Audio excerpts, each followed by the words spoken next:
C'est dans ce contexte inflammable que les sénateurs poursuivent donc l'examen en séance du texte sur la réforme des retraites. Ouais, des débats dans une ambiance bien plus calme qu'à l'Assemblée nationale. La Chambre haute a jusqu'au 12 mars à minuit pour éplucher les milliers d'amendements.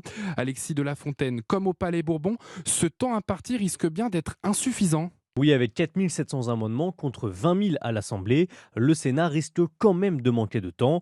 Alors le sénateur macroniste Jean-Baptiste Lemoyne appelle ses collègues à la responsabilité. Que le Sénat a un rôle tout particulier en ce moment, celui de débattre des 20 articles du projet de loi. Parce que ça n'a pas pu être fait à l'Assemblée nationale, où seulement 2 des 20 articles ont été examinés. D'ailleurs, tant Philippe Martinez que Laurent Berger l'ont regretté. En effet, les syndicats ont regretté cette stratégie de blocage de la France insoumise, mais ils ne sont pas les seuls, les autres formations politiques étaient révoltées. Pas question donc de voir la même situation se reproduire à la Chambre haute. À plusieurs reprises, Gérard Larcher a demandé aux sénateurs d'aller au vote final avant le 12 mars. Et si les débats traînent un peu trop à son goût, le président peut utiliser l'article 38. Cet article permet de passer directement au vote d'un amendement après 2 prises de parole minimum. Merci Alexis de la Fontaine du service politique d'Europe 1.